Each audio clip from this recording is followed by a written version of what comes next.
Yo, hello internet. Welcome. It's episode 289 of VarangianLP. We're playing Daggerheart again. I'm gonna unmute the other people now. Dagger to the heart. Mm-hmm. Yeah, let's review what we did. Mm-hmm. We had a really awesome combat where we defended pilgrims from a attacking cult that no one saw coming at all. No. Completely unexpected. Would have really helped if somebody had mentioned a cult. Yeah, no. If someone had spent any amount of time warning us this was a possibility. But yeah, if someone did know and didn't let the group know, that person is a hound and a rotter, a scoundrel. Yes. Yeah, we did fine. Yeah. One cultist escaped, but has been sort of rangers, quarried, hunters marked, whatever Daggerheart calls it, by Fuck you, Elliot. Yep. A different cultist tried to shadow teleport away with some captured pilgrims, but we managed to roll dice real good and stop that from happening. And also got to play around with the countdown mechanic. Is that what it's called? I think countdown. Yeah. Yeah. You guys, if I remember correctly, it was like because I was doing the dynamic countdown where there was one for him to get away and one for you guys to catch up to him, and he was one away from getting away when you guys got. It was real close. It was along the dagger's edge. Yeah. Well, I mean, if one of us had died, it would have been perfectly balanced, but it was pretty close.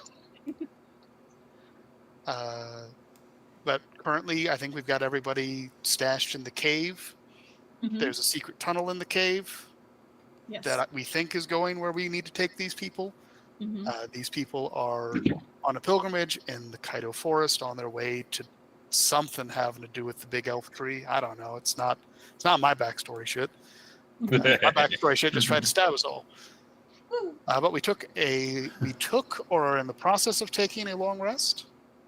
So we should get all.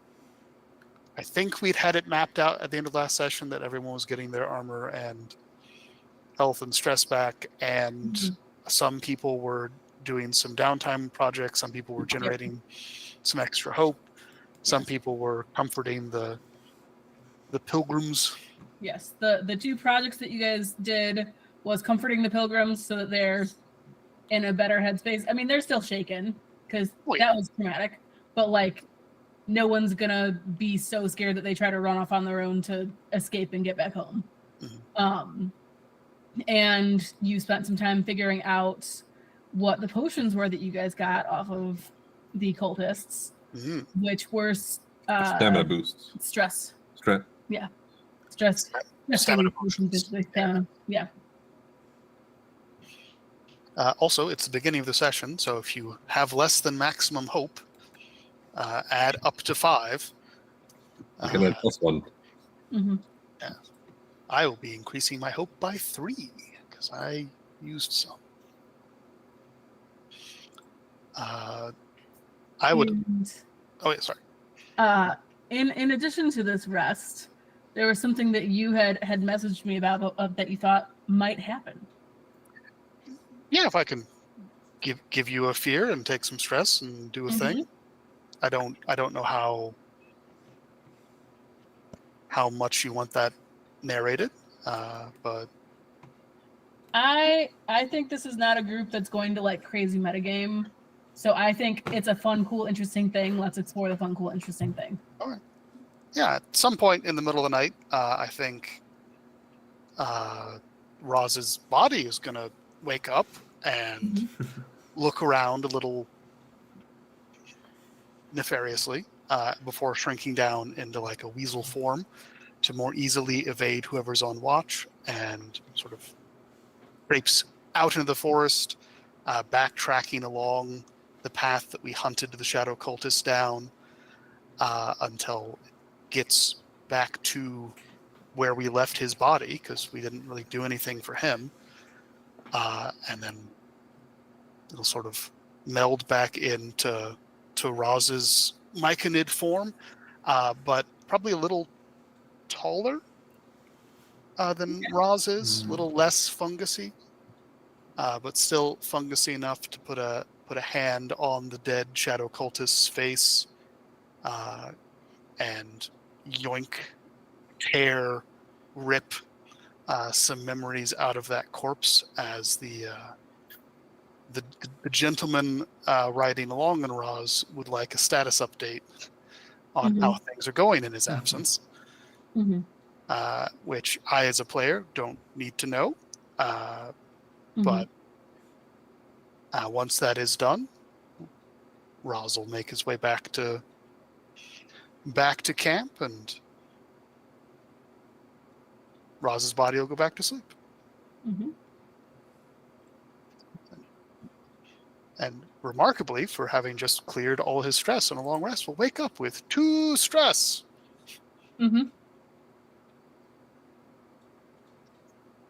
Sounds normal. Yeah, no, it's perfectly normal. It's fine. So It's like trying to sleep in a strange hotel bed. You're just not used to it.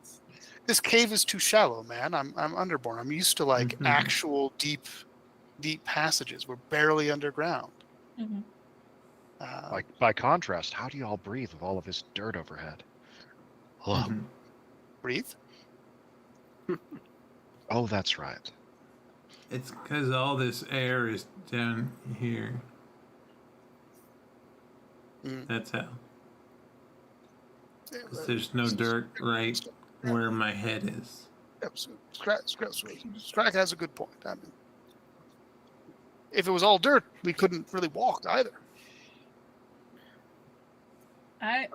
What I would like to know, does anyone have any morning rituals as to like what is part of everyone's how you get prepared for the day every day or most days? Scrag stretches and curses his brother. Is it like a long, like a ritualistic curse, or is it just like a F you, bro? Yeah. Being there. In game or out of game? You like to know. And he rolls around in the dirt because he's a grimy goblin and he needs to keep his, appearance will be kept. Yeah, you gotta maintain. Anamos will, from inside, the many bits and pieces hanging on his backpack, will pull a number of small jars out and sort of tend to their contents carefully, little seedlings, and then we'll pull out a large book and like wander the area that we are camping in, like looking at various moss and other things and flipping back and forth between pages, nodding, and then like he'll basically check on everything that he can find growing around our camp site. Say Jacob will return the collapsible bathtub that he borrowed from the noble fellow last night, and then proceed to strap a rather comical number of small throwing knives all over his body. Yeah. The bathtub gets stuffed back into a bag that is far too small for it.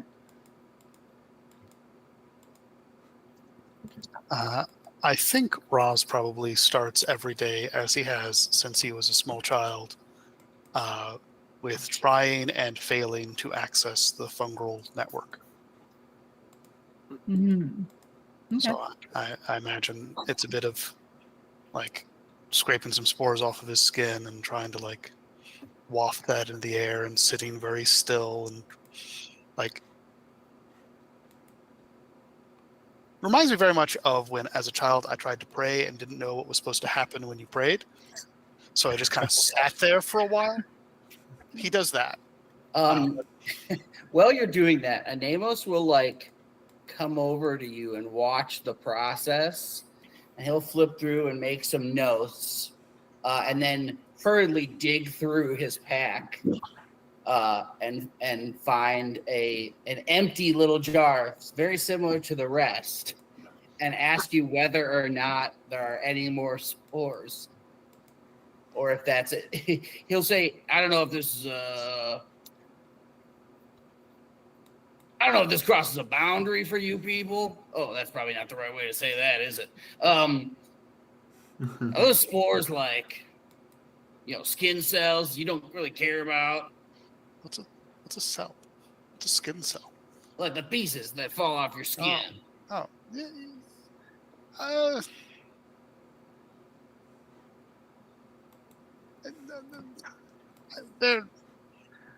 I think they're more important to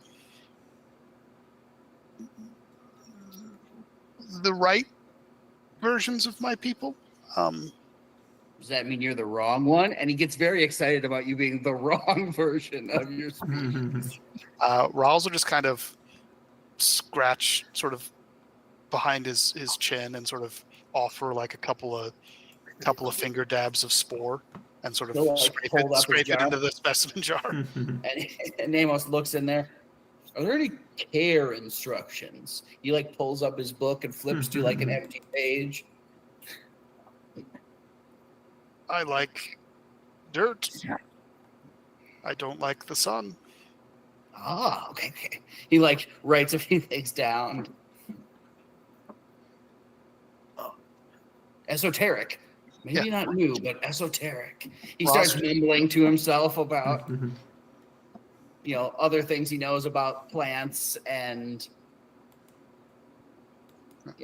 Roz is trying to be helpful, but is just describing his own preferences. And so whether or not the spores that he generates can grow into fungus on their own, he doesn't know. Yep. So I was going to ask about that. About what? Well, when the fungus on the ships does the poof, it always leads to more fungus. And I thought that's at least a little bit about how Hey, I apologize for that. I only reproduced a small portion of the ship. But no, is the thing in the jar going to grow into another you? Oh, that would be amazing. If I was the right sort of fungal.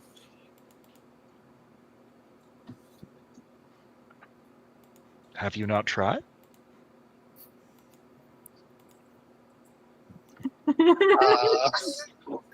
Roz will blush. I have tried. Is this one of those do you require a second member of your species for this particular process? That is usually how it works.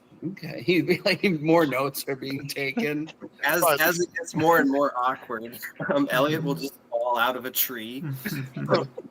And in his mouth is just like a full bird, and he's holding a nest.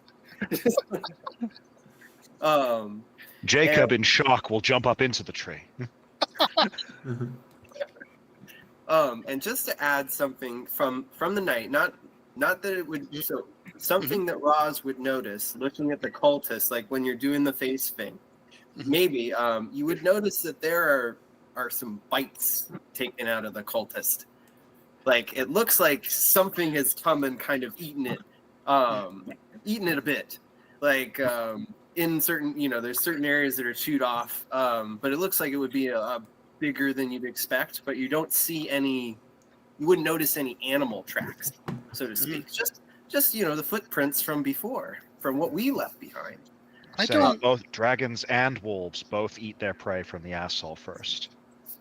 I don't think the gentleman who was looking through Roz's eyes at the time has the instinct stat to notice that. Because his -1 had to go somewhere. But that's interesting. I wish I had been there to see it. It's just, as the scene, it would sort of sees you doing that, and it's like, oh, that's fucked up, and then it just like cuts to like the other half of the body. It's just gone. Yeah. Do those bite marks share a resemblance to like the half of the bird still in your hand, or is this something else? Well, we don't know. We don't know. Okay. We don't know. Oh, It would take a more observant person than you or I, obviously. Yeah, I look forward to. I look forward to finding out. So like on his back, he just kind of raises the eggs up, and tosses them to his best friend in the world, Aurora. And above the table comment, Miles, we finally got around to backstorying Anemos. Oh, sweet. So our connection is we were temporarily on the same ship together. And you know that Anemos' whole reason for being on the ship was you guys traveled around and he's looking for weird plants. So it just worked out. There are so many weird plants out there. Oh, yeah.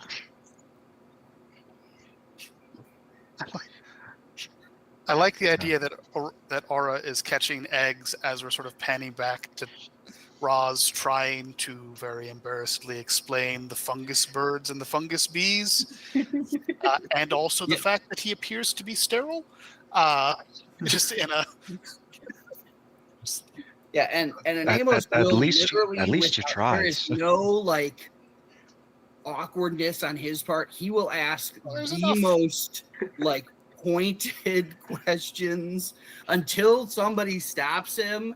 He is writing like the whole process. Roz does not have the self-confidence to stop you from asking questions. So At it sounds like it's a going to certain point, start moving for the day. At a certain point, Jacob will say, "I think we've maybe heard enough about the 3 pendulous appendages that he's got. I don't need to hear any more, thanks." Right. Oh, well, if I have more questions, another time. I say breakfast is to be had. Yes. Do we have what we need?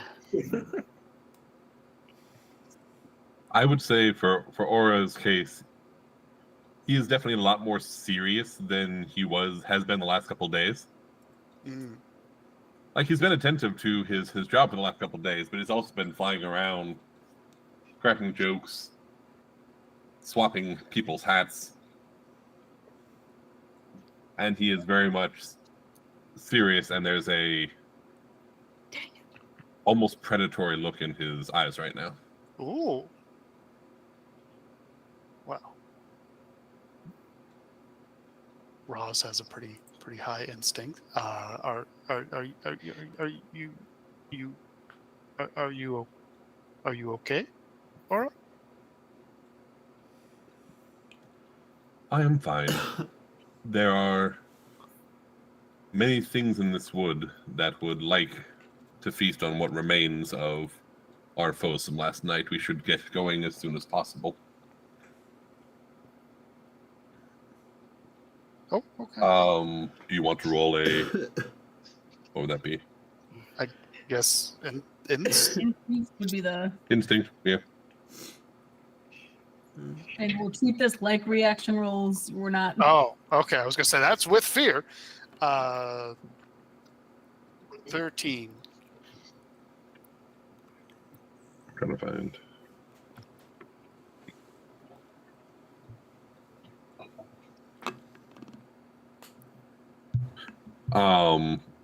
What? So that's much lower. That's like a 7. So he's not lying per se, but there's definitely like something more to what he said than just there's something these dangerous things in these woods. It's I think also as you guys are packing up camps and going out to pick up tents and things that you didn't get to last night because you were just trying to get everyone into the caves and safe. our +2 instinct friends. So that would be, I don't know, Scrags, Raz, and Ara. Both of you realize the bodies aren't there anymore. Does it look like they've been like dragged away somewhere, or more like they dissolved, or like they stood up and walked away?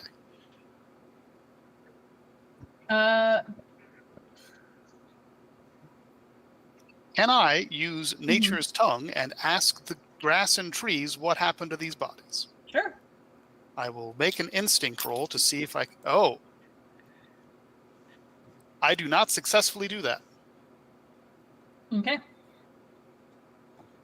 The only thing you're really sure of is they didn't get up and walk away.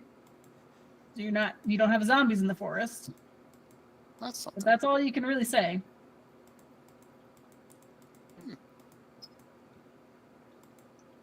Is this the sort of thing your forest normally does?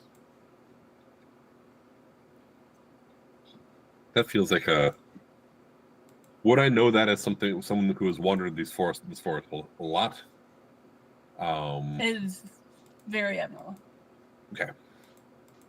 Normally, if something sees the bodies, there'll be a trail. There'll be signs of scavengers or something, which you're not seeing. So no scavengers.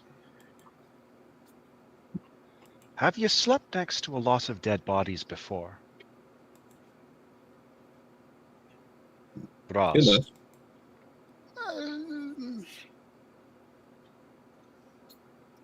Yes. Well, you said you were the wrong kind of what you are. What does the wrong kind do to a bunch of dead bodies? Husband's book. I don't usually do anything with. Ross is lying the fuck when he says that. I only ask because I've seen getting out of here. I don't think we need to ask people what we do with dead bodies necessarily. There's a lot of judgment here. Excuse me. Aren't you supposed to be leading some sort of trek? Absolutely. We know exactly where we are. We're just having a little team building, establishing boundaries, and we're about to head on out. We have the best confidence today. I think it's going to be a good one. It's just kind of looking out. And I'll use my experience of friend to all to add 2 to whatever that would be, to sound like we're just ready to go and head on out. That'd be presence. Presence. Mm-hmm. Right? Why is everyone so worried about eating dead things? Isn't that just eating?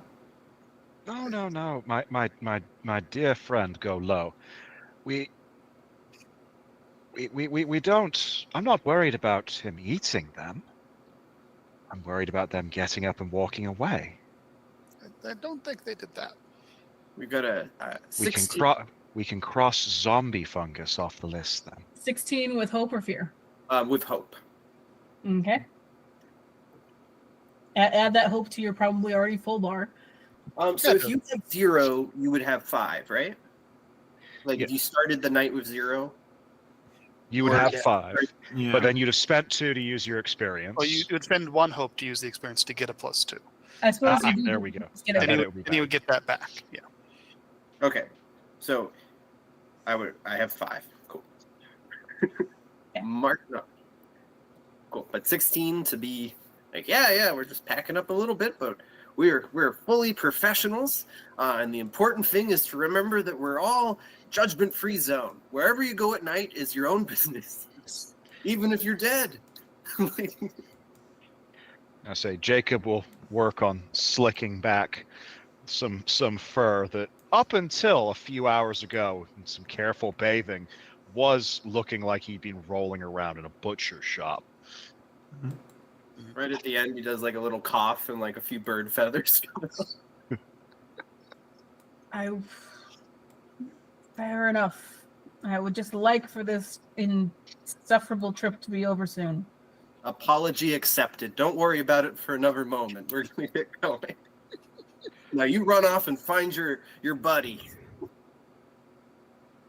Xanthe! As he walks into the cage looking for his bodyguard. The minute that guy started talking, Roz just got busy packing something up and sort of very obviously distanced himself from the people asking questions. Jacob will nudge Anemos. He was definitely lying, wasn't he?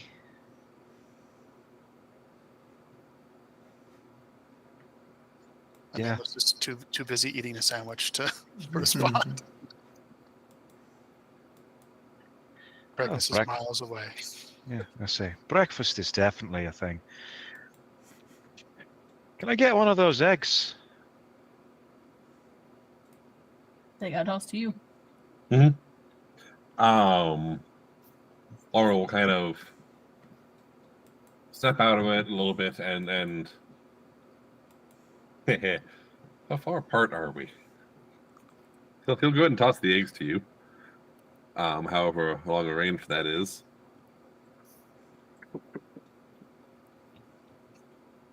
Okay, that's a crit. They'll get to you. If you critically hit someone with an egg, how does the egg do? No, he's critically succeeding in throwing the egg to him. You're right. I suppose I need to now roll to see if I catch them. A reaction, a finesse roll? Yeah, that'd be more fine motor than gross motor. Sure. Does he get like an advantage for the critical success of the throw? Or does it make it harder? Ooh. Oh wait, no, it's 2d12, isn't it? It is 2d12. One is fear, one is hope. Make sure you. Although it doesn't matter for reaction rolls. In general, good to just be aware of which die is which. Not a crit, but 15. Yeah. You catch it and you know how to move with the momentum a little bit so that it doesn't egg, tail.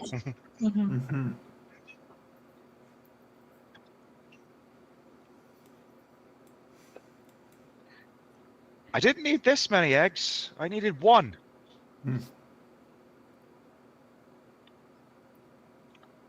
Suffering Pocketed from mouth success. raw. Crunch. Don't think the GM like that very much. Disgusting. Anyway, I imagine it probably takes a few more minutes to get everyone packed on the road, but Aura will do what he can to speed that along.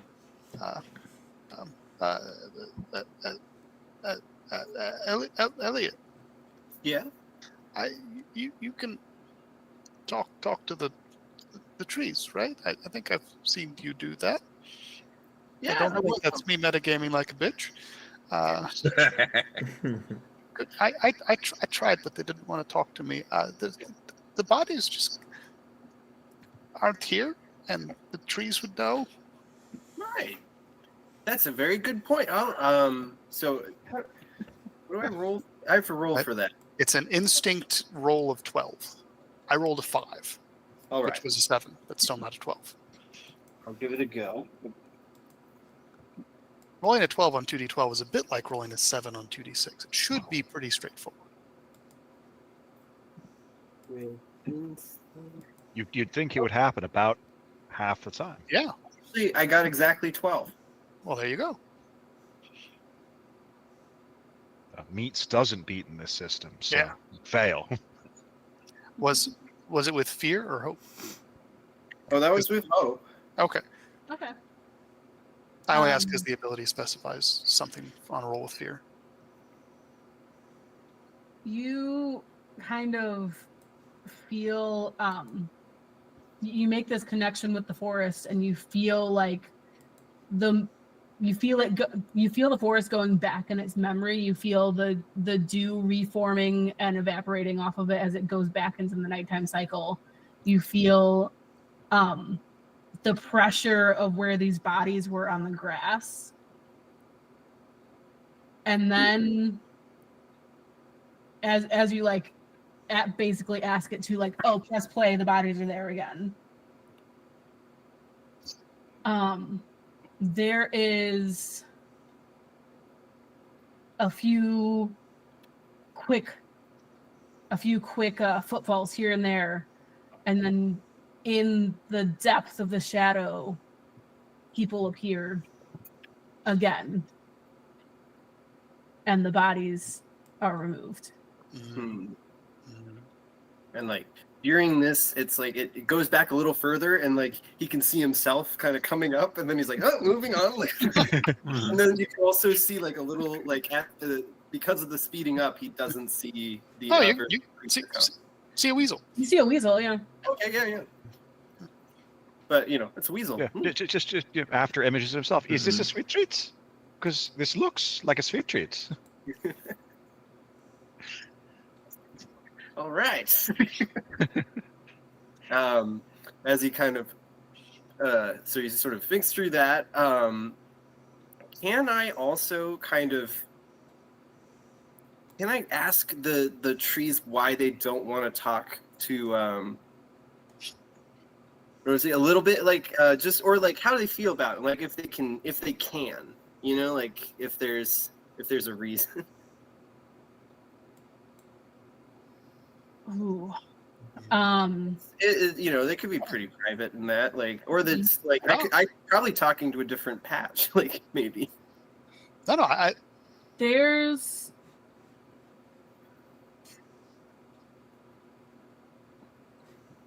this is how we'll deal with that. You know that the forest and nature can be fickle at times. Mm-hmm. But as you ask that question, your mind returns to the weasel in the forest. Mm-hmm. As you see it flit back and forth and ends at that shadow walker and turn into Roz. And you see he's taller. Is he just holding himself with more confidence? Oh, so much more confidence. Is it that there's some sort of actual physical difference? You're not sure. There's a moment and you see his hands reach out and fall upon the face of this guy. And then you see a smile. And you hear just like this sinister, joyful laughter. And then it cuts back out. My boy got good news.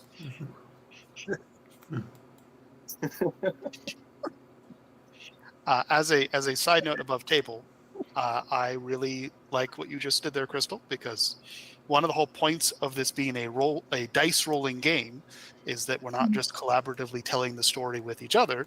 The dice have a voice. So the fact that I failed at this and he succeeded, and the story wanting there to be a reason for that, all very well done. You and Tom, bravo. I'm going to stop distracting us from playing the game now. But some demanding fiction over here. Yeah. So I feel like he's kind of like, he's touching the grass and kind of getting that, gets that image, and then, seeing sort of how Elliot would look at somebody being taller and kind of more confident, and the more height he understands, he understands the need for that. And he would just kind of look at Ross, and kind of you you kind of see like kind of a squint kind of go to him, and I think he like you see him kind of squint, and then there's just an absent-minded sort of his left hand goes to his right arm, and you just see him squeeze his forearm to a point that you sort of see a white knuckle.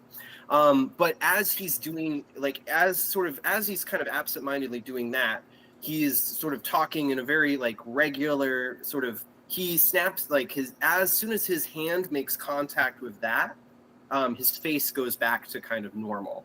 But you would probably notice just the hand getting a little tight on his arm as he's explaining the body. So seems like after a short amount of time, when bodies were unattended and most people, we left them alone. We don't question what people do at night. But those similar people to who was left behind came and collected the bodies. So whatever force or group they are, we haven't reduced their number by an amount.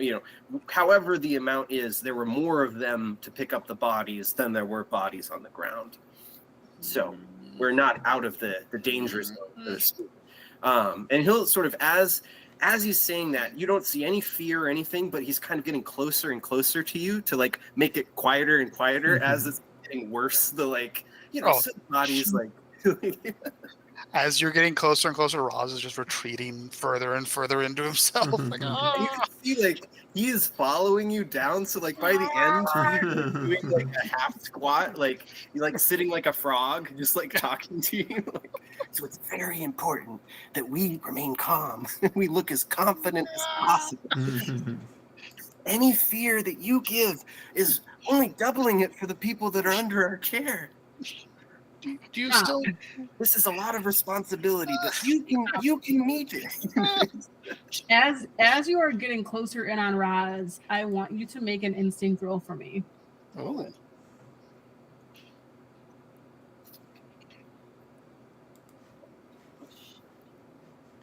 Okay. That is a 14 with hope. Okay. As you're talking about this and getting closer, your mind is also playing over what the forest showed you about why it didn't want to talk to him this morning. And you realize one more detail. Okay. As Roz's hands lifted off of that guy's face, his body rapidly decayed. The corpse decayed. The corpse's body rapidly decayed. And especially with there being hope, there was something different in Roz's eyes than there is now. So it's kind of like as he's getting closer, his eyes have been still like squinting, but then when he makes that realization that it's two different people, it's not like there is a even like he kind of realizes there's more of a barrier. His eyes just go even wider, and he's like, "You have the." I know. He starts being even more like motivational. Like, you're gonna rise up from this. You are gonna get so tall by the end of it. As he's like laying on the ground to be eye to eye. Swag! Hey, what's up? Your day. You okay? Seize it! Don't let your dreams be memes. Just do it. I understood that. Hey, what's the matter? Swag, we need to be fearless. Well, we already are. There's nothing to be afraid as long as I'm here. Exactly. Elliot, if you I'll kill anything that's bad.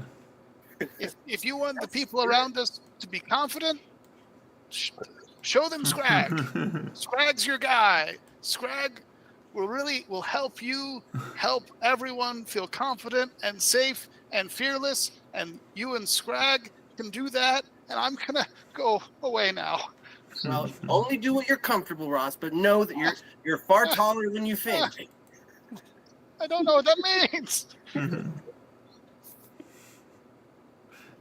You will one day, he says, as he's just like looks up to the sunrise.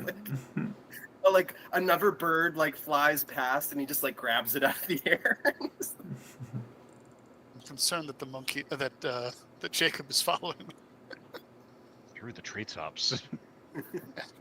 Say, I don't have you in my line of sight, so you are hidden. But yeah, Roz is just kind of gonna try to not be around Elliot and Anemos and Jacob to the best of his ability, and it's probably not gonna go well.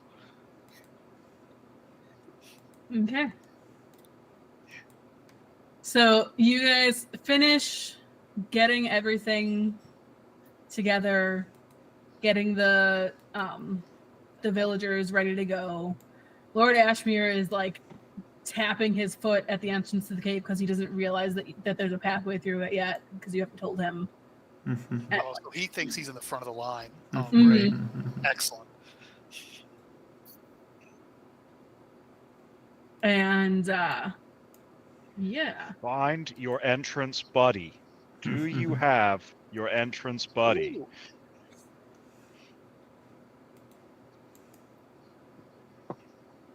I think the path to the tunnel might get us to our destination.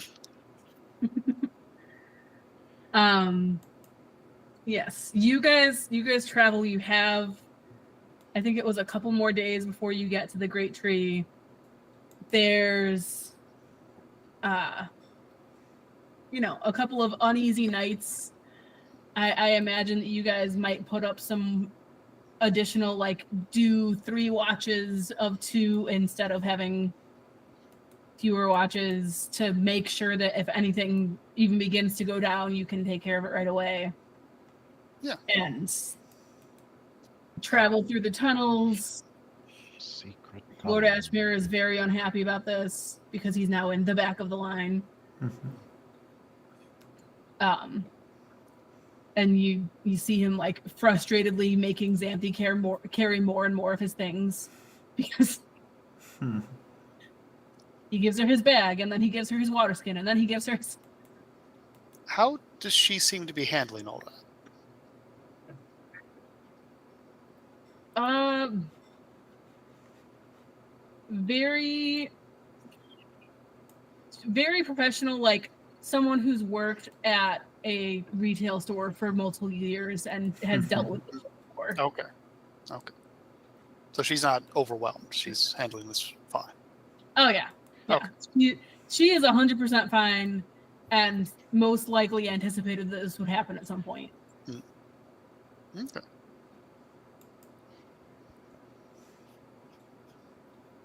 Yeah, you guys come up to the Great Tree. It is absolutely massive. Anemos. Yeah. This tree is about as wide across as a stadium.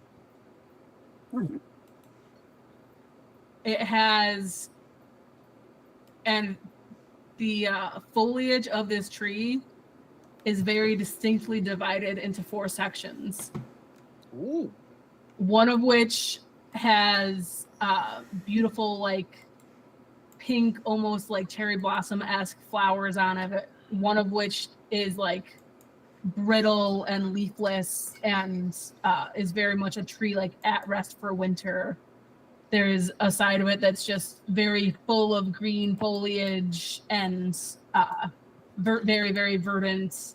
And then there's a side that has the yellows and oranges and browns. So more temporally distinct than specially distinct. And at each of the divides, there is an entrance. So there's one that straddles winter and spring, one that straddles spring and summer, and so on. And you guys, as this is the pilgrimage of sowing, go to the entrance between winter and spring. It's a big tree. Are they normally not that big? That's the biggest I've ever seen. Yeah.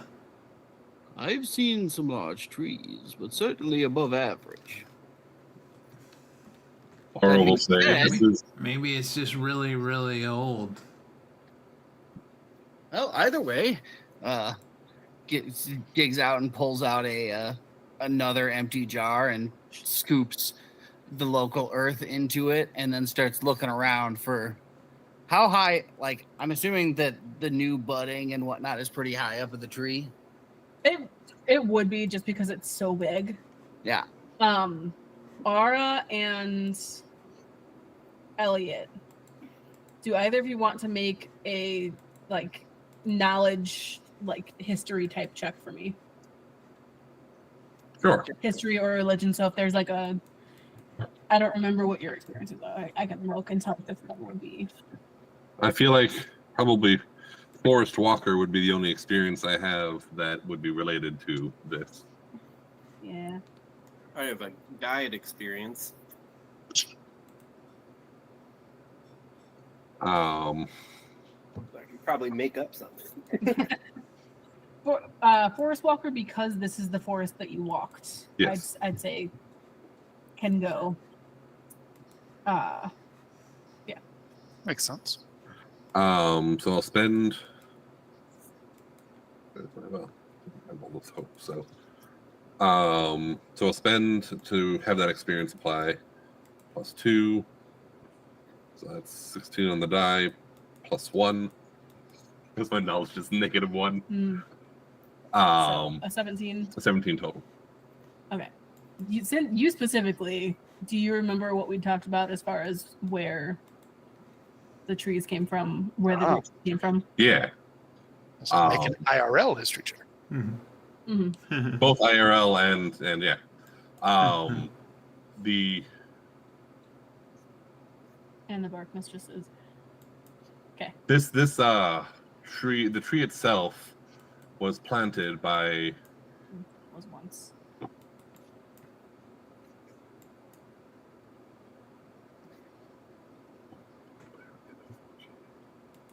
yeah. So the four trees were planted by a previous leader of our church, who's also a renowned adventurer, a cleric of some substantial power. Those who know the name know the name K-Wise. Each of the seeds came from different dryads and were blessed and planted here not that many years ago. They've overtaken the church that was once stood in this area. It is still technically stands. It is simply in the body of the tree now. Or trees, depending on how you choose to look at it. So it's four trees. 4 trees that have grown intertwined. Oh, weird. The upper halls, you can be walking along and notice the wood change from hallway to hallway.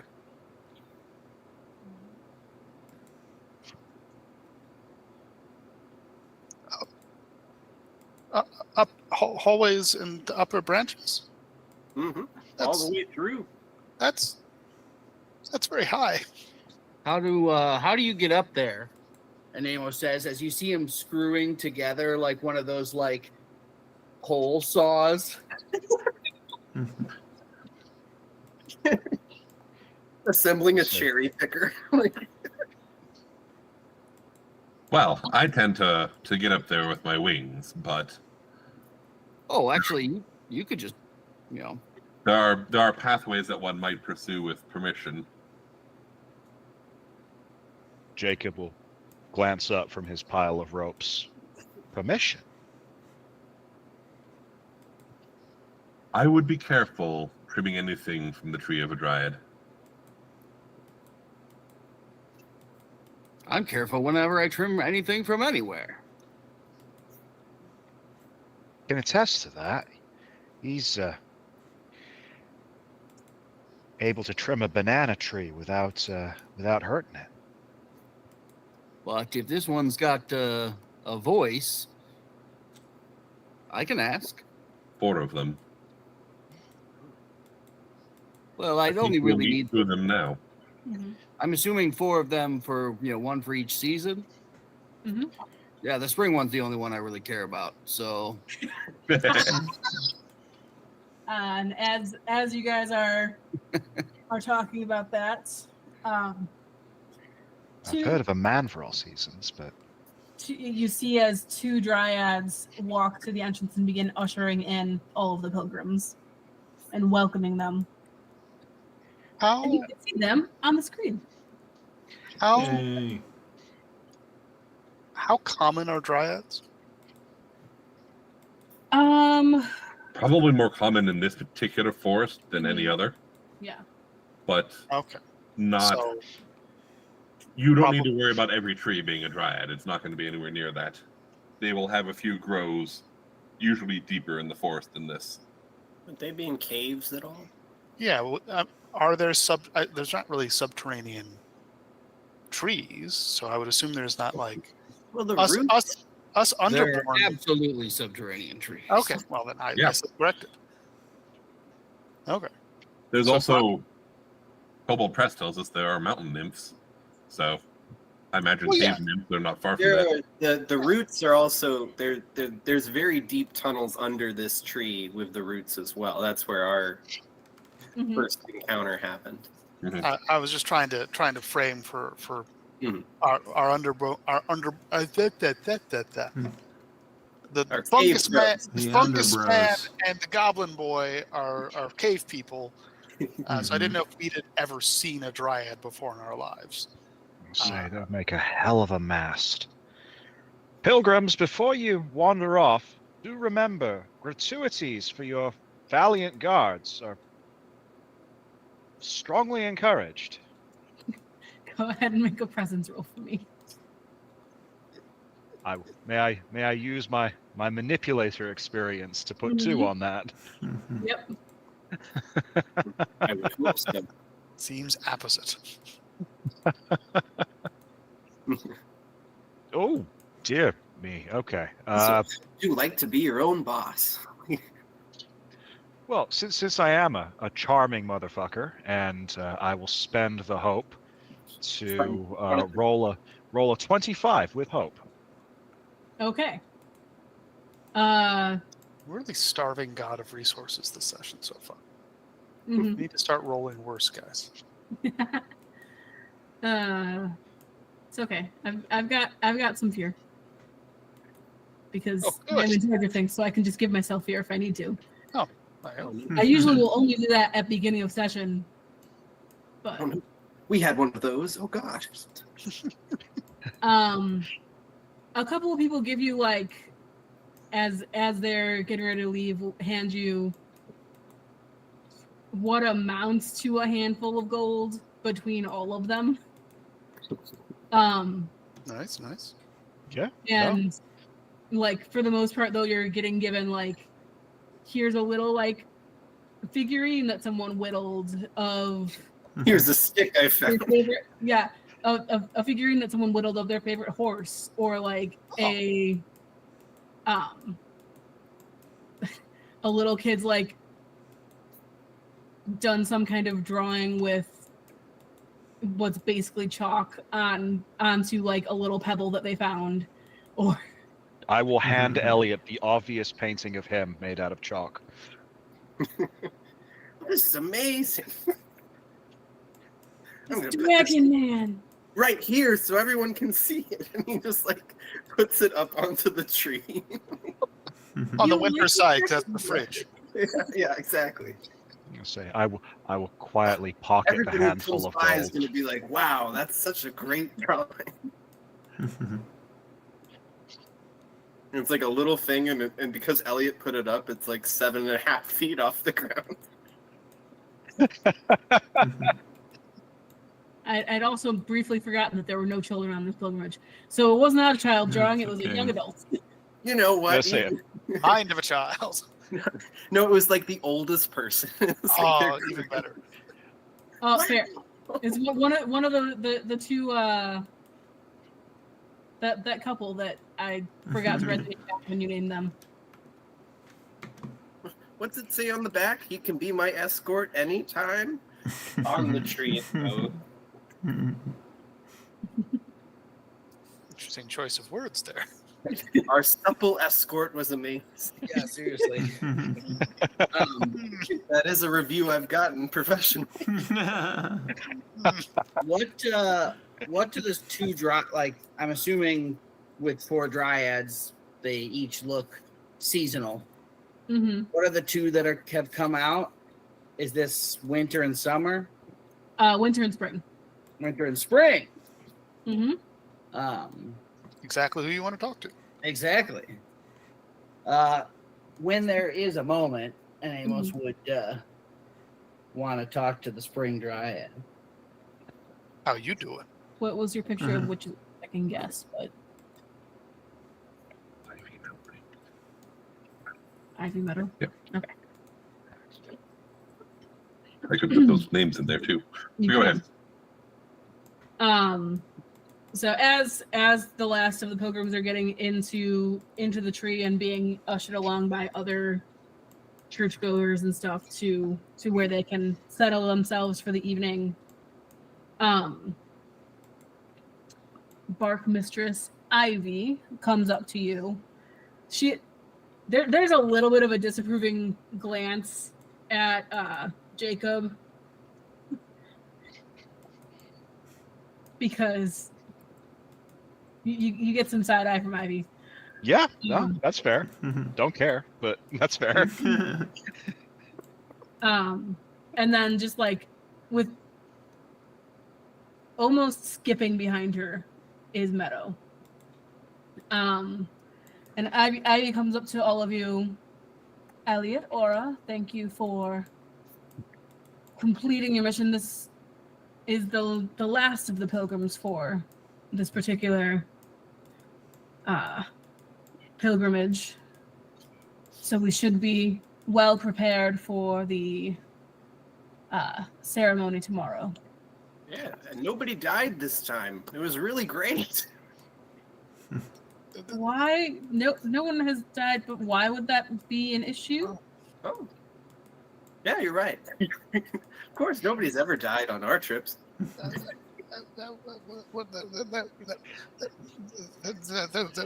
was an attack. Nobody died. It was hired the best at winning bodyguards. That is true. None of our group was harmed, but there was an incident on the road. And at saying that you hired the best, Meadow will be like, thank you so much for coming along and helping. I know the reward may not be much, but it is greatly appreciated that we have people that we need for the journey. As Ivy looks back to you. How do you have any idea about who it was that was attacking the caravan? We've heard I rumors. believe I've been informed of some ideas. Some of our new companions here have more information on the group. Don't make me talk to the beautiful plant women. I assure you that I don't. Some cultists of some sort have seemed to have entered the forest and are looking for prisoners. Sacrifices. Sacrifices is what they're looking for. So they like to kill people, and none of our party died. So we did 100% what you asked us to do. Why do I get the feeling that we've been a bit used, Strag? I mean, we offered you a job and you took it. I mean, Meadow will reach out to Elliot's cheek and be like, "Thank you very much," and in a very motherly kind of way, just like, "Thank you for doing what I asked," past the top of your head. And you see, Elliot, despite being as big as he is, looks like a tiny, the smallest little, little puppy, just so happy to be giving praise and just you can see that that's all the money, or like that's all that Elliot is actually being paid. It's just like that little bit of praise is all he wanted. Nobody died, and then he just walks away. He keeps saying that. Yeah, I mean, he's right. I'm not saying he's wrong, but he keeps saying that like it's a special kind of thing. Nobody died. I think the sight of like Elliot receiving like maternal affection is just. I don't think there's much reaction on Roz's face, but like the soundtrack would like take a dip as we panned over to like Roz after seeing that. Like it's like there's a wound there that is being exposed to air. You're like standing still, and then like a cleaner comes and makes only you step to the side. Yeah. I'm hiding behind Scrag anyway, so it's fine. Well, we have the evening. Which lord is it that traveled with you? Yes, and Laura will begin introducing the Lord to both Ivy and Meadow, and probably trying to like make it a little more official and like what's the word I'm looking for? Formal. Ostentatious, pompous. The word I'm looking for is pompous, but not like in a necessarily negative way. He's being pretentious. Tastefully. More negative. The appropriate amount of pomp and Yes. circumstance There you for go. someone That of makes noble blood. sense. Yeah. There is a word for that. I can't think of what it is though. There really is, and it's escaped me too. Like patronizing, maybe. No. No, that's not right either. Anyway. It'll come to us next week. Lord Ashmere, if we could have the why has my brain frozen? Because you're winter. It happens. Brains do that. Do you have the MacGuffin, Lord Ashmere? Lord Ashmere, if we could have the offerings for the ceremony tomorrow, so that we can use them for the magics involved. And Ashmere, of course, Xanthi has them. Xanthi, make sure to get my tub out of the bag before we hand it over, please. Yes, don't accidentally hand over our tub. We need that. What's a tub? It's like a bowl. Oh. It's like a people bowl. Wait, what? I don't really know what they do with it. Jacob seems to like it. Like you put human stew in it? I think they make themselves into stew, yeah, but then they don't eat it. Oh, what a waste. Yeah. I mean, when seasoned right, human meat is really delicious. I'll take your word for it. Xanthi will approach Lord Ashmere. Of course, Lord Ashmere, I've already pulled the correct things out of the bag for it to be simply the offerings that need to be given.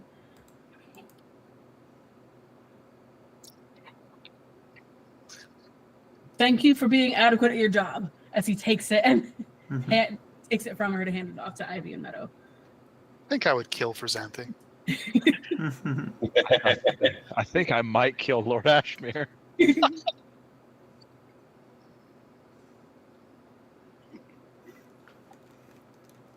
Here you are. That is what I was given to bring for the ceremony. As he just holds out the bag. Ivy takes it. Thank you very much. Aura and Elliot, if you could lead Lord Ashmere and the other escorts to the guest quarters, we will give you the evening, of course, to relax after the journey, especially since it seems to have been something so eventful. Aura did pick up one of the symbols he believes to be from the cult, and will quietly hand that off to Ivy as he's like shepherding other people inside. She accepts it and then immediately hands it to Meadow, because Meadow's the one who's going to be in charge very soon.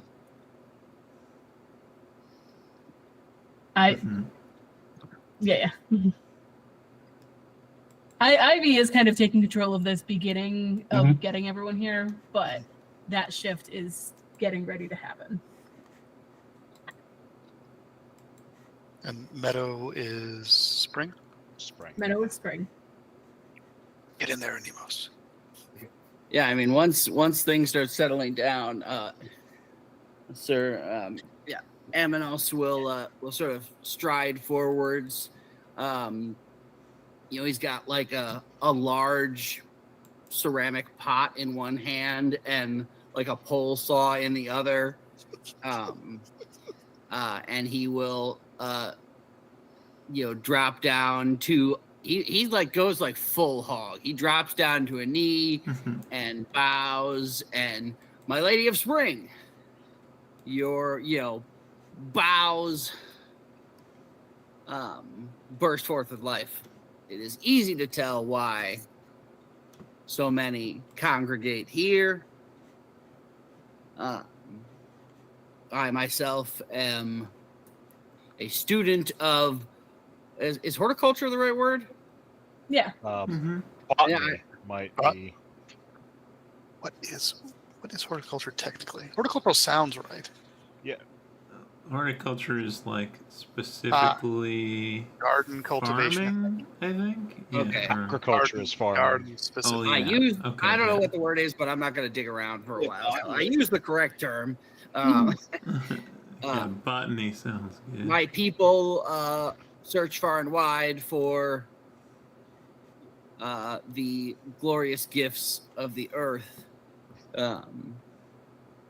And I have not seen the like of your tree on my own journey. Is there anything that I could give in exchange for a cutting of your fine self? My dear, can I cut bits off you? I know this isn't how you're doing it, but the minute you said like whole hog goes down on all I could think of was that scene in It's Always Sunny in Philadelphia of Danny DeVito like dropping a condom out of his wallet.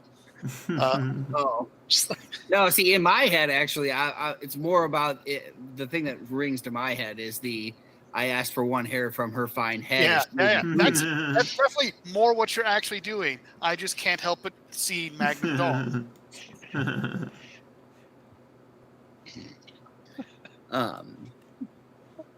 It doesn't help that we're all Danny DeVito sized, except for one of us. The Arnold Schwarzenegger sized one. Yeah. I am honored by your interest, and seeing as you have kept these pilgrims safe, I see no reason to not. As she reaches up and a flower simply like floats down on a breeze, and she holds it out to you from her palm. And Amos, like, there's just like joy in his face, and you see him dig around and pull out like a little package of like sealed fertilizer and a little thing that's labeled like mineral spring water, and he like carefully gets the pot ready, and then we'll like hold it up to her. Make a presence roll for me with a die 6. What am I rolling? Presence. So 2d12. 2d12. Keep track of which one is hope and which is fear, and then add it up. And it matters if the numbers match. And then so that's 8. Hope. 8 total between the 2d12? Oh, do they add together? I They forget. add together. Yeah. Okay. Then 14. 14. And did you roll a die6? Oh, yeah. Forgot about it. That's okay. That's not a normal thing. That is me giving you advantage. Yeah. 14, 19. And 19. do you have a presence modifier? Yeah, I added that. And do you have an experience you'd like to add? The only one that might work would be the always prepared, given that I have all the implements, but I don't know if that really... That matches the Danny DeVito. I'll say you don't need it. Okay. And it like fits but doesn't. As to why she's responding positively. Mm-hmm. What is your name? My name is Anemos Spora. Anemos. Let me give one other thing to you. As she touches the center of the flower, and it begins to like give off a beam of light that is kind of like what you see filtering through the trees on a really nice sunny day. Oh god. A little bit of spring. A little bit of spring. What you can write this down. What this will allow for you to do. Okay. Is you can spend a hope to use this resource in order to help, like if a cutting or something that you've gathered begins to die, to bring new life into it. Ooh. Cutting preservation magic. Mm-hmm. You might want to just preserve that to get back to your tree. I know, right? Yeah. Mm-hmm. If you wind up not using it, then I'm sure we'll find a way to sunset use it. But yeah, that was very Galadriel and Gimli. Well, Mm-hmm. well done, you two. Mm-hmm. He will, carefully, get it all packed away and padded and will ask about, although the life in this is most likely great, are there any care like he'll ask about care instructions like you would for any other plant?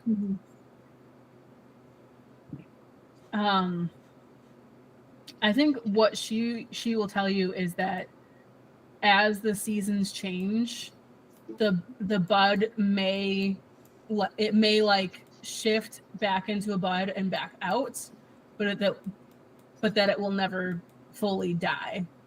Oh, yeah. Unless something happens to the tree. Oh. Over my dead body. If I have to plant this thing in my dead body to keep it going. I can help with that.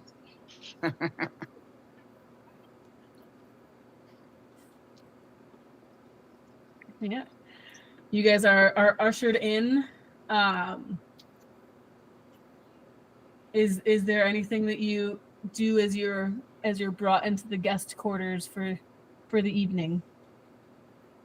What are the guest quarters like? Are these like rooms like made like not carved or like shaped from the living wood of the tree? Mm-hmm. Yeah, each room, the rooms were sung and shaped into being.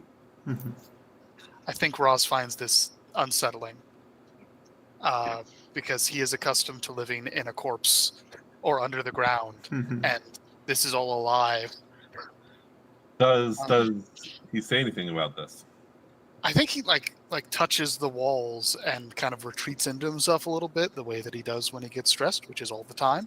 But I don't think he vocalizes anything about it. I think you've been on the road with him enough that you can probably tell that he's uncomfortable, but he's uncomfortable most of the time, so it's not really a big change.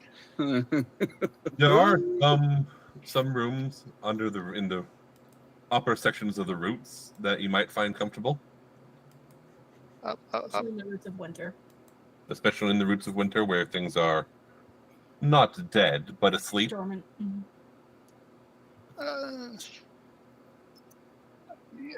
You said high in the roots? It was underground. The roots dig deep, but the deeper parts are not places for us to take guests. It's dangerous down there. Don't go in those tunnels. Unless it says it's okay. If you see a sign that says you're allowed down there, then it's fine, right?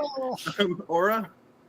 That's what you told me before, is if there's a sign written in this, and it's like, it flashes back to signs that have definitely been written by Aura saying, welcome in. It's fine to go this way. Oh, if it's dangerous, no thank you. I'll just stay near Scrag. Thank you, though. I say, my question is, if they could sing a room into a tree, could they sing a tree into a ship? The elves used to. Those who live here, I don't know that they have knowledge of shipbuilding enough to do that. Well, I can bring that. I can bring a whole crew that would do that. If we could sing a ship.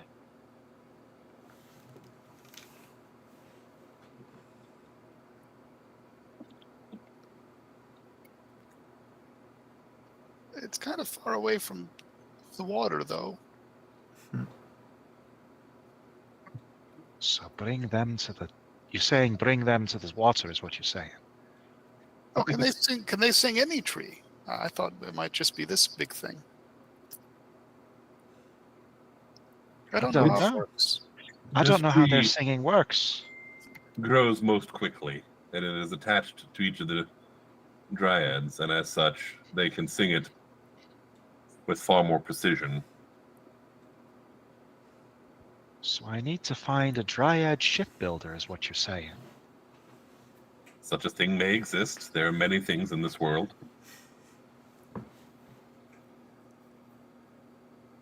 But anyway, and here's the bathhouse, and basically the guest quarters are lines of dormitories. And then there's like a bathroom section with like complete with like a hot tub or damp. Oz likes the damp. Scrag just takes some dirt out of his pockets and scatters it on the bed. Let me see what the sort of minor effects I can do with my Druidcraft equivalent. Can I make dirt for you?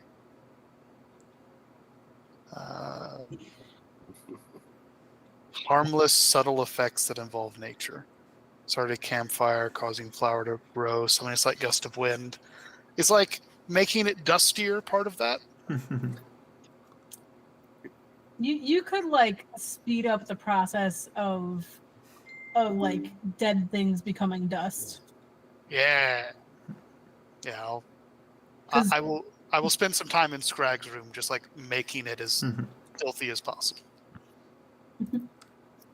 Okay, good. Yeah. It's almost like I'm underground. 'Cause I'm surrounded by the dirt.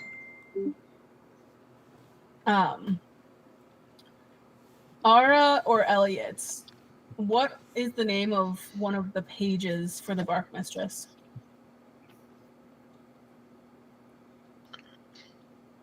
Someone that she would send out with messages. Our little servant boys. I imagine you're gonna have very fey names. What's a good Faderic. Kenneth. Kenneth is a good name. Kenneth. Tinder. How many names can we shoehorn the word Fey into? Like Fayneth. What was that, Tom? Tinder was what I thought of, but then I remembered the app, and it made me less. I assume that's why you remembered it. I was thinking the firewood, but kindling. Kindling? Kindle. And corporations have stolen so many words. This stream brought to you by Amazon Kindle. I say Kindle has like a photographic memory for the written word. I mean, in the sense that Amazon profits pay for Twitch losses, then yes. Kindle and Tinder come to us. One is memory, the other was very popular. I mean, we are here as escorts, so Tinder might not be out of order. So those two do they come to the table. Sorry.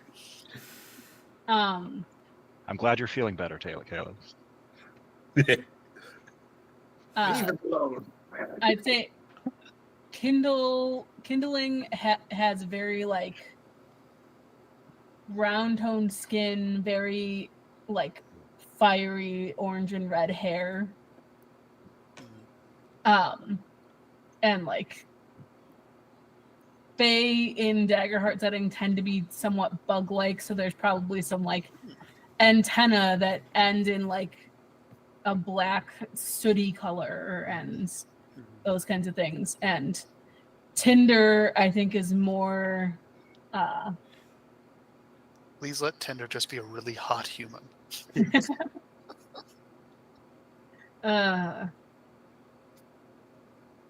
Sure. Tinder is more humanoid. A shirtless man. Tinder, however, Tinder is probably another half Fae. Makes sense. And yeah, she would have Kindling and Tinder are probably twins. All right. But Kindling looks a little bit more insectoid than Tinder does.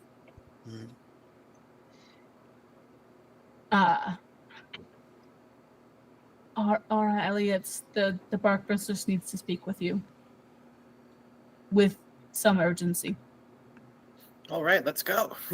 Elliot will grab Aura and we'll head right over. Unless Aura has a better idea. Aura probably is worried that they did something wrong, but has no way of objecting in this moment. Yeah, it's kind of like as soon like Aura maybe turns, but Elliot like grabs the foot. It's just like we're going. I imagine you just literally pretty much drag Aura down the first part of the hallway. Yep. Or even has a chance to like protest or like wait. Careful the stairs.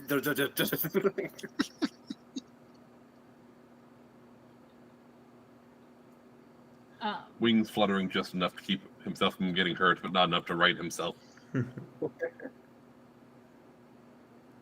So you guys get to the Bark Mistress's head office, which is probably fairly close to like the center of the tree, halfway up above the chapel. And Ivy and Meadow are both there. And in front of them, laying across the table, the bag that Lord Ashmere had given is sitting on a chair and looks to have been turned inside out. The table has a small pile of gold on it and a selection of like dried fruits and jerky and like the last of the things that would have been prepared, but kind of like the last of things that would have been prepared to survive the winter.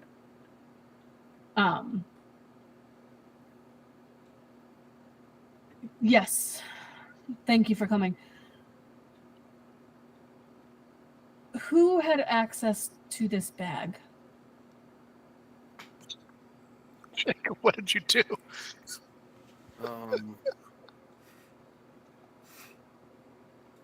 I'm assuming Lord Ashmere had access to it.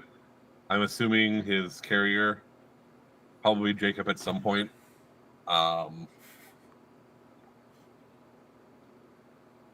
Bringing the offering itself probably wasn't stipulated as part of Aura's job, so Aura probably never held it physically.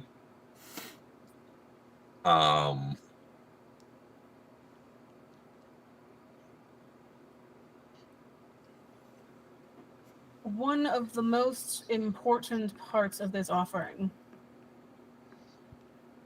an Andalusite gem, was supposed to be in this offering bag. It's needed for the magic to fully take hold in the earth. A gem mined from the lands that are intended to be blessed.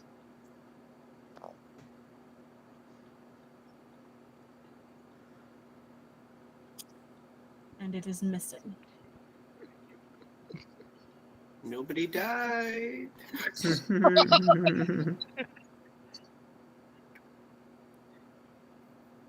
And Meadow's like, well, Ivy, we could use what do we have that we could use instead? Maybe perhaps we could use perhaps I had a thing that she was going to suggest, and I'm finding where was it? Meadow thinks long and hard before she suggests anything. Perhaps we could use the lightning glass.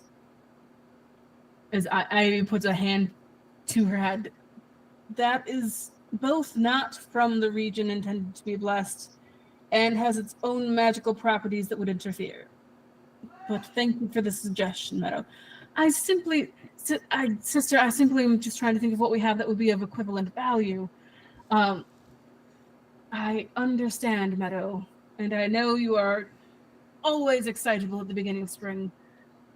I sometimes envy our sister for knowing you later in the year. Enjoying this dynamic. Aura will, I can make inquiries. I know that a few of Lord Ashby's items were held in the bag for easier travel. We did, after all, there was some trees blocking part of the road and carriages were useless.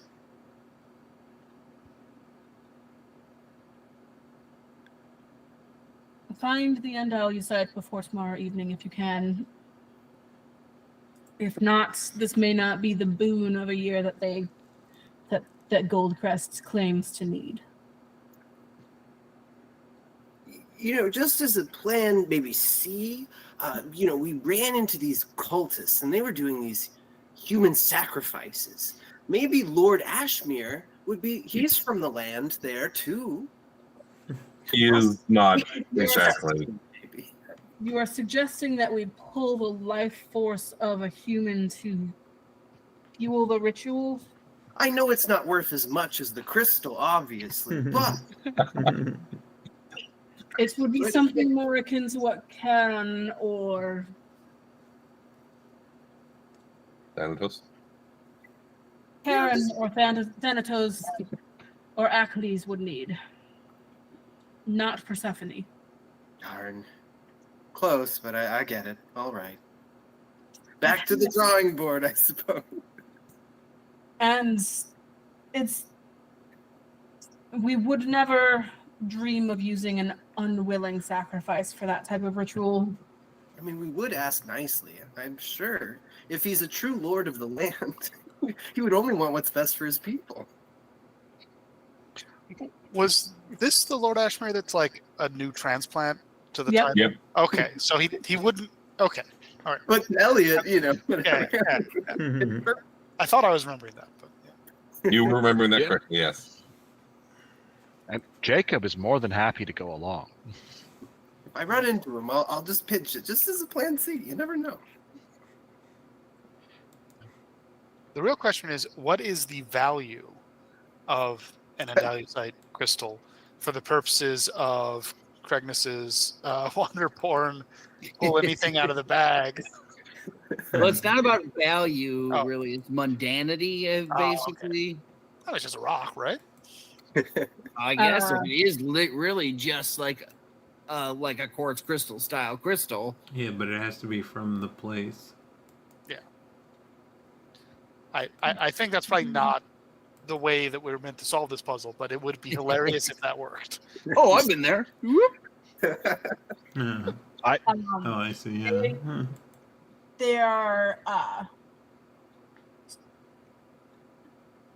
metal will kind of turn to it'll be a gemstone with shades of green and brown in it. I know they're relatively rare to the area, but Goldcrest is one of the places that they can be found. Understood. I will make inquiries immediately, and the wings will buzz a little bit as it prepares to not go through the door but through the window. Hey, look, I might know a guy. Before you go, you should also know that some of the gold is missing. That would be easier to replace. Suspicious of suspicions on Jacob Hardens.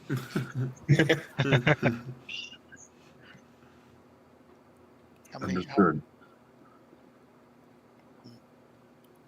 This is unfortunate news. You may return Lord Ashmer's bag to him. We have anything that was in it is out since we've turned it inside out now.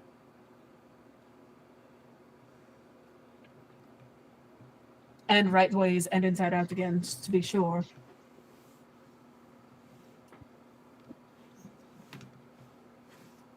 Xanthi might be a villain. Ara will go and try and speak with Jacob.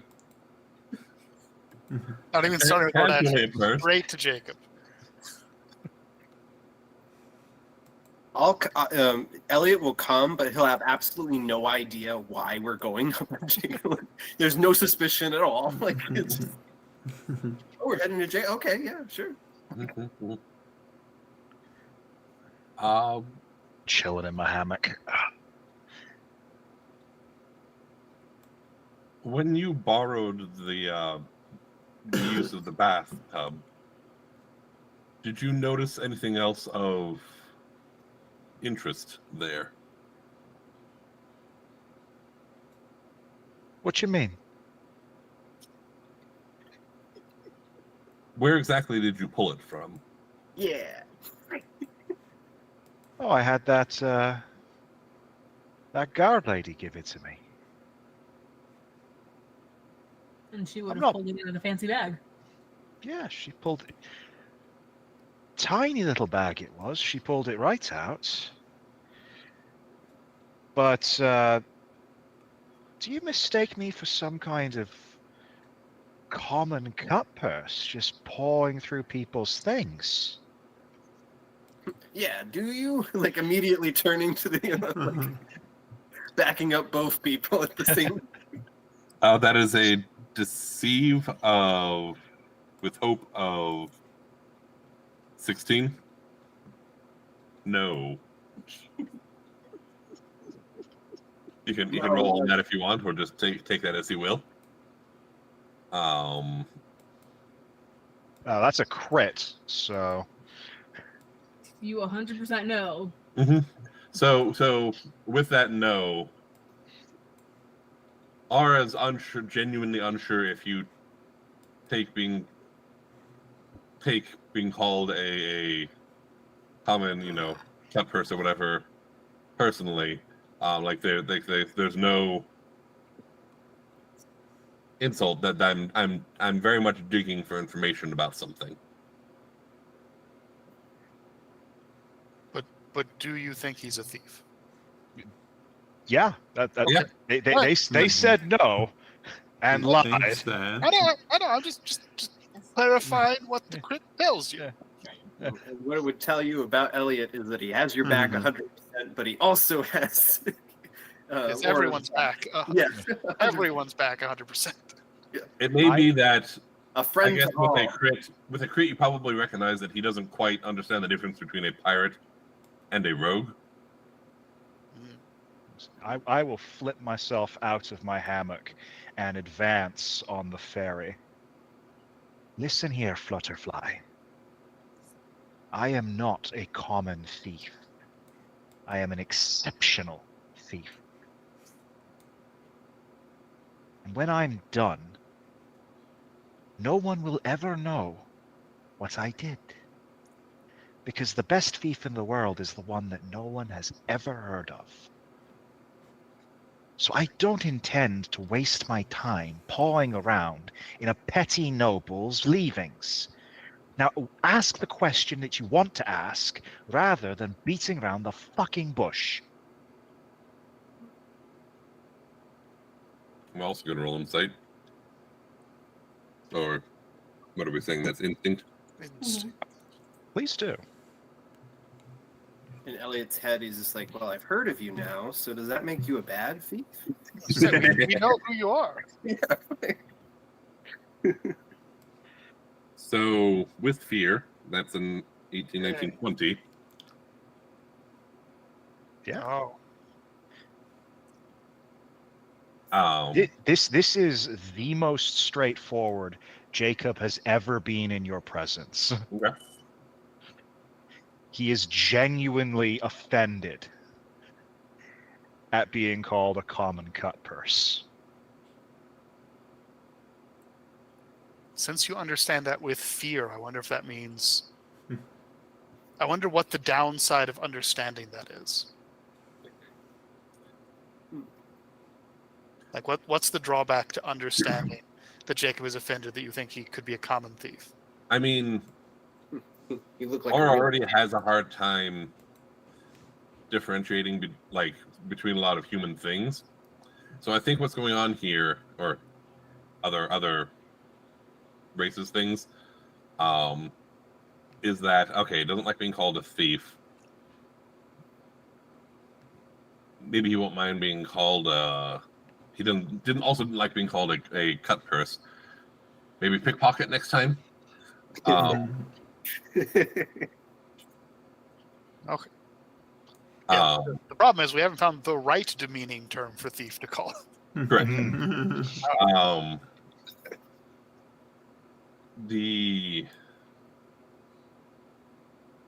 Well, I mean, at this point, it's fair. Jacob called him Flutterfly, so... That's how you knew he was being honest, though. Mm-hmm. The racially charged insult. The demeanor of charm has kind of disappeared. Yeah. It's an angry ape. Big teeth. Several things have gone missing from the bag that were meant for the ceremony. Most of which can be replaced easily enough, but if you didn't handle the bag directly, the list of those who could have misplaced something gets considerably shorter.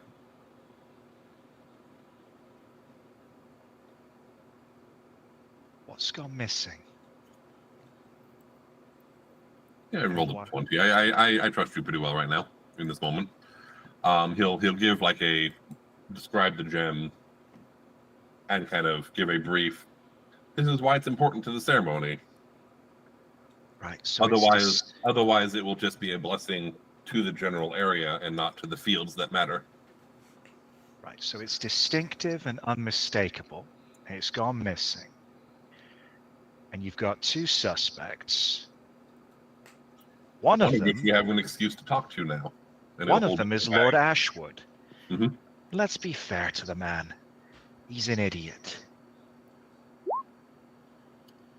The other is his long-suffering sidekick.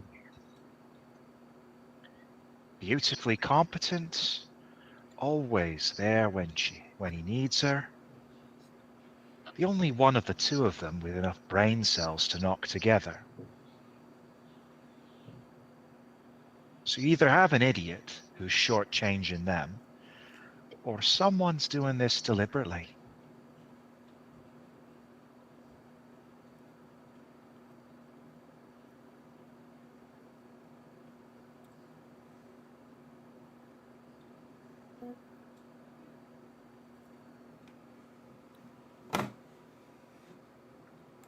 Should we involve the others in this little investigation? They might have insight, but it seems like we know who to talk to next.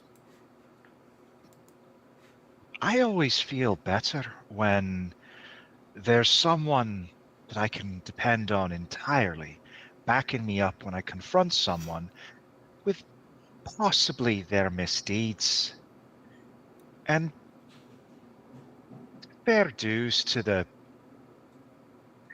Roz, he's a bit squirrely. Fair dues to Aminos, his head's in the trees. Your real dependable sort, that's Scrag.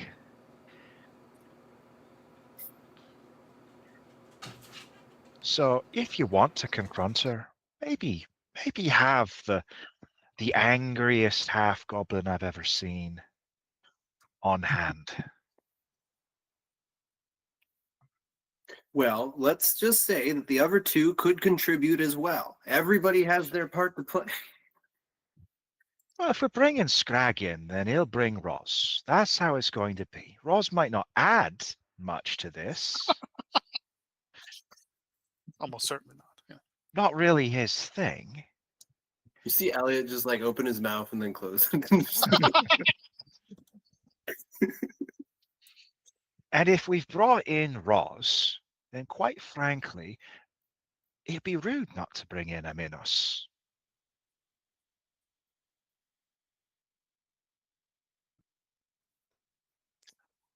I just, in my brain, we've had this like, did you steal the gym? No, it's either the Lord or the assistant, and there's this great like drawing room like interrogation scene. Cut to Scrag and Roz just absolutely wrecking Scrag's room. we need to bring in some more everywhere. Making it nice. Closed. Yeah, we're making it nice by our standards. Curtains closed, like Roz is doing his best to like decompose the wood around it, which is not going super great, but like the interior bark's turning a bit gray. There's mud everywhere. Like it's just a madhouse in there. This is why I need to work with my siblings more often. They were always dependable. It's a tree, but it should like dirt. You'd think. It's very, very springy. Wow.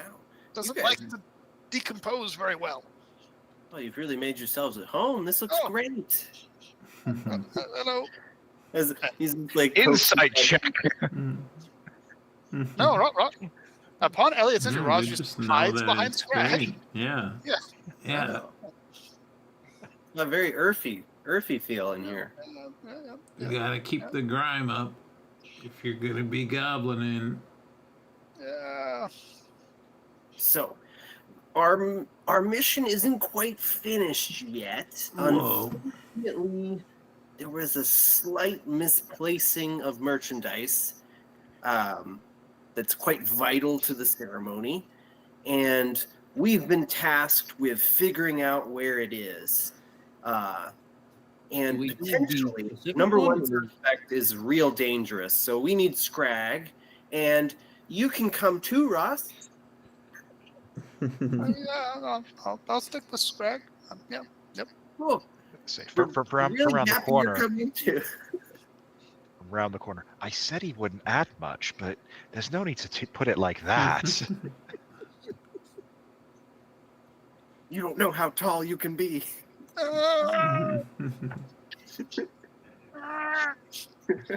Amos pulls stilts out of his backpack. See, that's the spirit. I don't know. You should know this too. And he's experiencing like, let's see. Why'd you want to be tall? He's trip a lot. Yeah. I've seen Scrag kill enough tall things to not really see the point. I mean, no offense. No.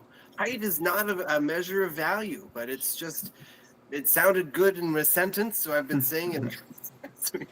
Okay. I thought it would inspire you. So what is what's gone wrong? What are we investigating? Who are we talking to? Oh, Lord Ashmere and Xanthi, you say. Do we know where they are?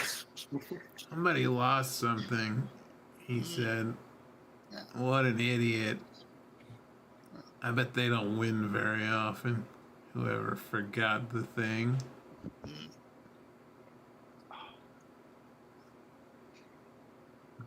Well, I guess this room is as safe as ever for us to discuss the current. So as everybody's in, we can just relay that the crystal was stolen. That's like the priority, and like that's completely what Elliot talks about as the priority. And then he'll very much at the end be like, "Oh, and a lot of gold has also been stolen. Considerable. How much? Handfuls upon handfuls." Oh, you're really tall. All you just go around, pick people up by the ankles, and shake them. Can we do that? Or pretty good thought. Aura, is that a plan that we can do? We could string them up by like a rope from their ankles. If it's easy, it'd probably be easy. That's how I would do it. But we do have rope. Aura, is this a good idea? that sounds like a good follow-up plan. Jacob is at this point in time tying a monkey's fist on the end of a rope. Scrag, it's very easy. I just need you to remove the bottom of a chair. What is a monkey's fist in this context? You take a rope and you knot the end into If a you've big ever seen swollen. that James Bond movie with the torture where they bust his genitals. Oh, okay. That's what I'm making a suggestion. A monkey's fist is literally a way to braid a rope so that the end is swollen into a it's just like a fancy orb, big thick knot. So it's a stop at the end. Okay. Mm-hmm. The more you know. Yeah, Scrag, you just cut the bottom out of a chair, and we'll get what we need out of him.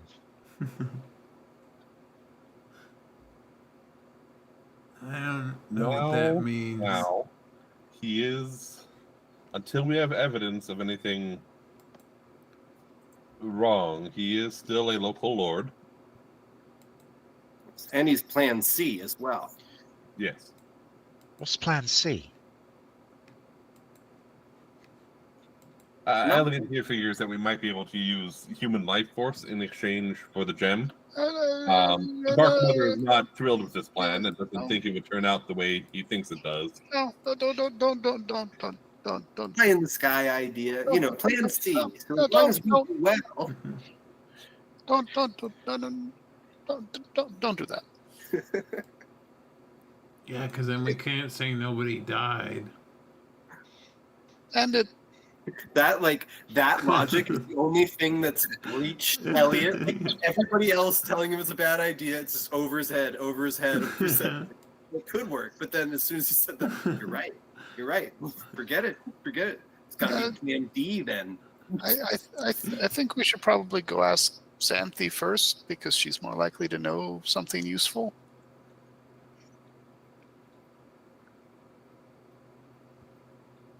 All right, I have 50 feet of rope. Is that enough, Scrag? Yeah, I think so. How much rope do we need? I can get more. So, do we need this specific crystal or just something similar? It sounds like we need a crystal from these lands. It's like from the lands and the same value. But since it's an earth crystal, it's probably not rare. It would be a crazy coincidence to find one other than the one that was brought. And how quickly do we need it? By tomorrow night? Quick. By tomorrow. So quicker than we'd be able to go to a place that would be able to. Yeah. Because the place that it's from is the important piece of the puzzle. Like we need something from like Goldcrest Agricultural Center. I mean, like unless we check the jewelry of the people, and they're like, True. Was that? Yeah. Where did you get that thing? And then we just get like a pile of, if it's from where they're from. Like that's the only other way I can think of it. Yeah, doing a roundup of like the pilgrims' possessions might be a better plan C than human sacrifice. But we'll see. Killing people is plan D now. I would prefer it to be further down the alphabet. Well, okay. Well, wait, why are they doing this thing again? I don't know. It seems very important to them. Are they trying to make more trees grow? Or this ritual will ensure a stronger harvest than we have seen in quite a while. This last winter was particularly brutal.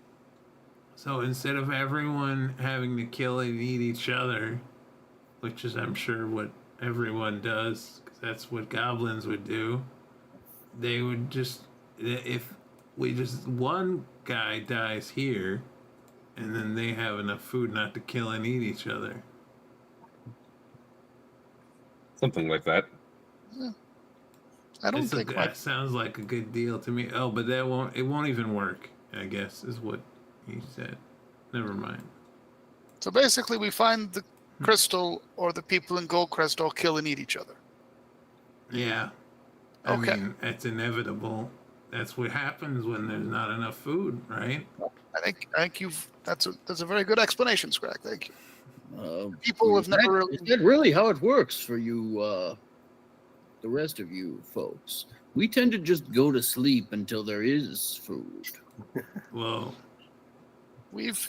My people have never really been without the resources required for life, so it's not something we've ever run up against. Yeah, you just eat whatever you can, and then you're fine. We tend to find someone who's got food, and then we take it from them. We just live where the food is. Ape Island has lots of food.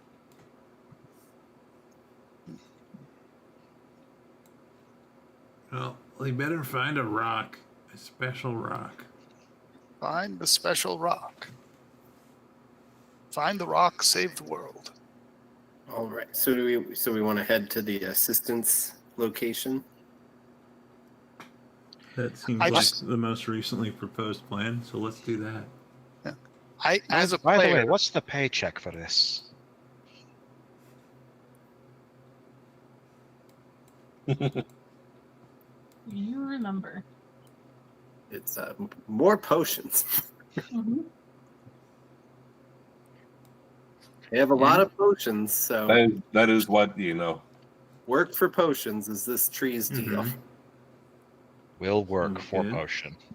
I don't really have any abilities that are going to help with a investigation style thing, other than just regular rolls and thinking. Regular roll. Yeah.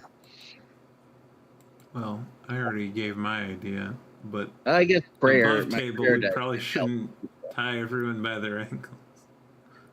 As a player, I like that.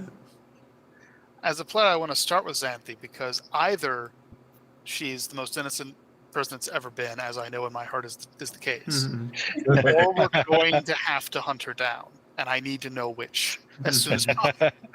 I need closure on this. I need to know if my heart is broken. And with that, we'll get back to this next week. 2 weeks. Yeah, it is 9 for us, 10 for you guys. Pretty much. Oh well. But I went and put a couple of pictures of like the kind of gemstone that it is, if you guys want to see. Yeah.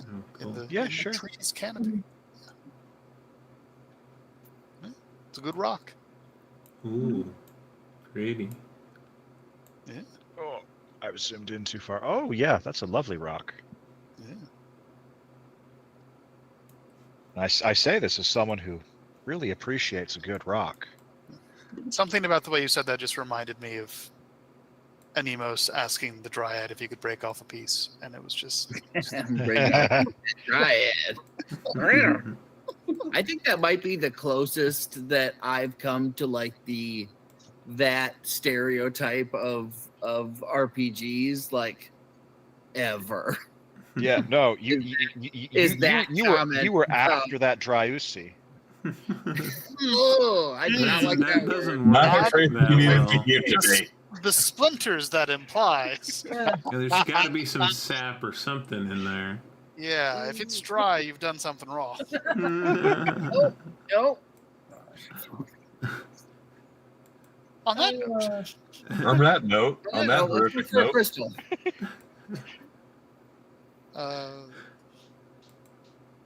So next week, are we all good for fan incursion? Yes. yeah. We will be back by Saturday. We'll be driving home on Saturday, so it works for me. Nice. Yeah, and our I think our housemaid parents are still going to be here, but that shouldn't be a problem for us. Nice. Hell yeah. This was. Let's see. My only blood relation is on this call right now, who's still in the States, and neither of us, I think, are flying to the UK. Not till the summer. I'll play my other green skin character.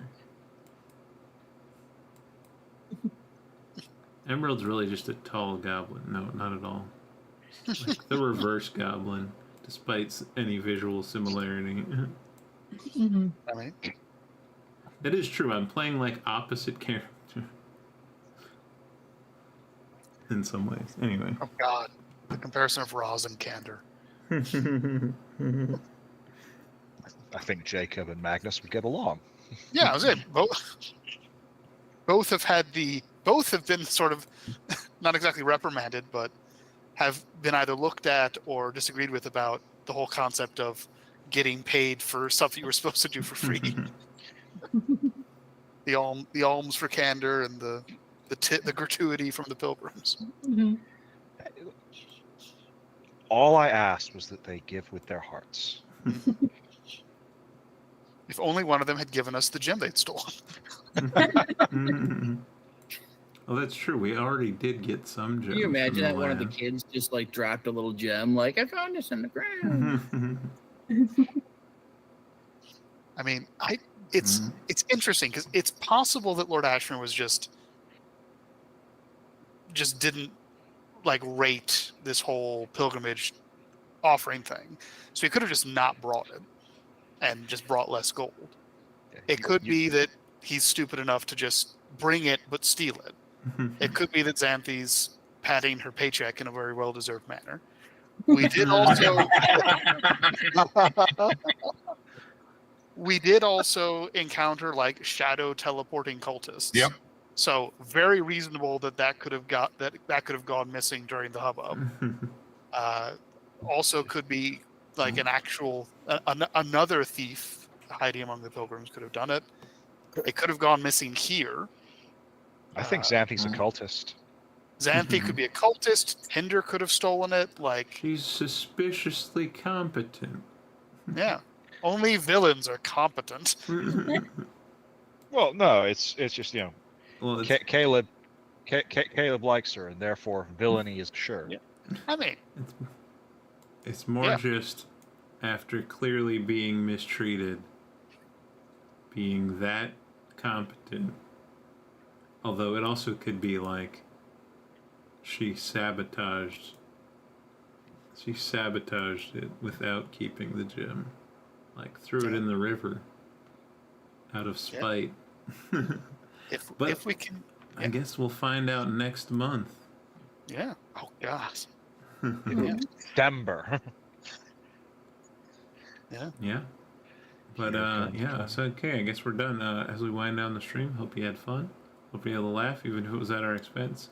We hope that if anything's weighing on you, it feels a little lighter after hanging out online with friends. And until next time, bye.